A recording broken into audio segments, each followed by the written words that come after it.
Ungabe unezinkinga empilweni ezothanda, emsebenzini, ibhizinisi noma inhlanhla ivalekile. Unenkinga imali noma esithwala, lahlekelwe imoto noma imfuyo. Khululeka-ke, ukhona umkhulu ukhehlekhehle. Umelaphi wesintu othembekile nowaziwayo. Ubuyisa imfuyo elahlekile, vula izinhlanhla, asusa ibhadi, futhi asize ngezinkinga zempilo. Xhumana naye kule nambolo 081 493 1276 081 493 1276. Khulu khehlekhehle.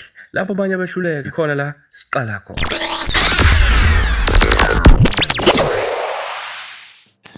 Isimemezelo esiphuthumayo ngani zakwethu, isimemezelo esiphuthumayo nohlabeni olawule.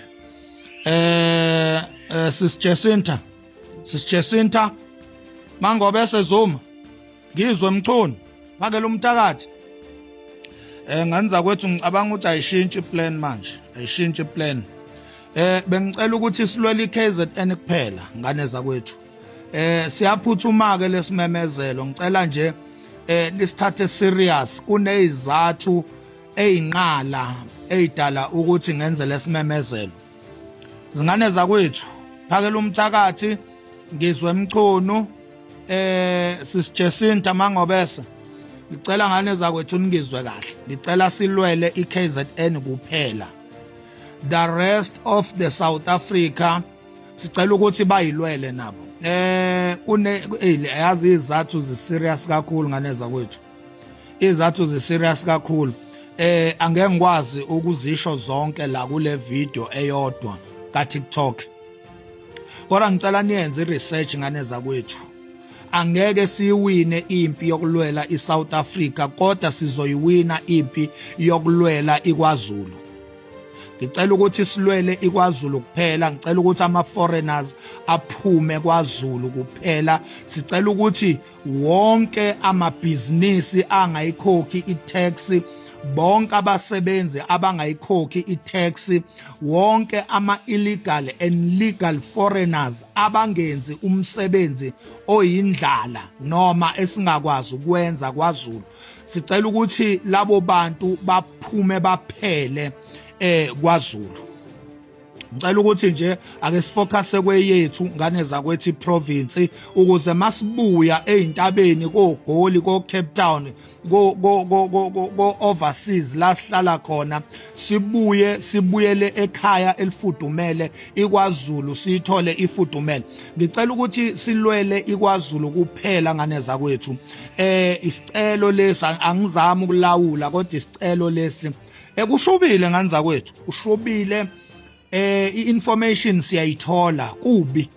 Ngeke size sinqobe impi yokulwela iSouth Africa, kodwa sizoyinqoba impi yokuvikela iKwaZulu, sizoyinqoba impi yokulwela iKwaZulu, sizoyinqoba impi yokuklina iKwaZulu Natal. Sizoyinqoba ke leyo. Ama-politicians eSouth Africa ayadla ngama-foreigners, ayabenefita ngama-foreigners. Abelungu amandiya bayadla ngama-foreigners. Idlala indima enkulu lento ekuthiwa i-cheap labor la eSouth Africa. Ihamba ibanga elide lento ekuthiwa i-cheap labor la eSouth Africa.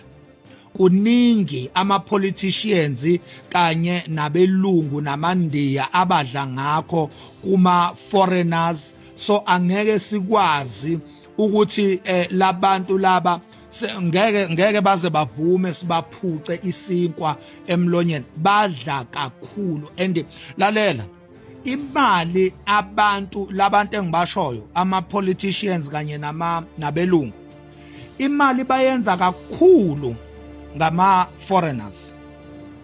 Lamabhizinisi abo lokuba osopolitiki babo abanamali, akunamali lento leyana. Labantu ukuze babe rich, baphile lempilo abayiphilayo, impilo yomntakabani le abayiphilayo, baphila ngama-foreigners.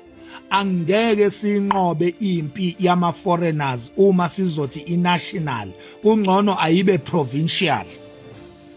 Ileso nje ngane zakwethu isicelo enginazo ama foreigners awaphume eKZN kuphela, and then the rest of South Africa ngiyabonga nje ukuthi seyihambile imarsh and marsh koGoli ko Lokhuza ko Pitori, ihambile ko Eastern Cape, ihambile ko izolo kade ilapha eThokoza, wonke amamashi abe successful. Siyabonga ukuthi nibakhombisile indlela ukuthi kwenziwa kanjani. Sicela ukuthi ke manje bayiqhubekele. Umhla ka 30 June sicela ufocus eKZN kuphela. Ngiyacela ngane zakwethu umhla ka 30 June sicela ufocus eKZN ukuze yonke into izolo angeke sikwazi ukulungisa iSouth Africa yonke singakaphumeleli ekulungiseni eyethu iprovince KZN. Angeke sikwazi ukukhipha ama illegal foreigners eSouth Africa yonke in the 9 provinces singakakwazi ukwakhipha eKZN kwiprovince yethu. Into edala ukuthi sibizwe ngama-xenophobic, sibizwe ama-tribalist, it because sifuna ukunqoba impi kamakhelwane singakayinqobi ekhaya. Sifuna ukunqoba impi engaphesheya singakayinqobi impi enganeno. Ngicela ukuthi ake siqale sinqobe impi enganeno, ake siqale sinqobe impi kwaZulu. Ukuze kuzobonakala ukuthi sinamandla kangakanani, ake siqale sibhekane neyethu iprovince, ke sinqobe impi kweyethu iprovince, ke sinqobe impi ekhaya kuqala. Ake siqale solve inkinga zasekhaya kuqala. Uyabona ke ngani zakwethu manje ngathatha lo mbono wami ngiyakutshela sosuka inkalo zonke siyolwa ngoba sizobe sesifocus ekhaya. Ngicela nje lempi ake ifocus ekhaya, ake ifocus kwaZulu, ake ifocus ekhaya, ake sibakhiphe kwelakithi ekhaya, ake sibakhiphe kwaZulu kuqala ukuze kuzobonakala ukuthi sizokwazi ukubakhipha iSouth Africa yonke. Ake siqale ekhaya sibakhiphe ekhaya. Yabona nomhla ka 30 June ake ufocus ekhaya eKZN, ke sibakhiphe nje ekhaya kuqala, baphume nje baphele kubonakale iKZN iba clean.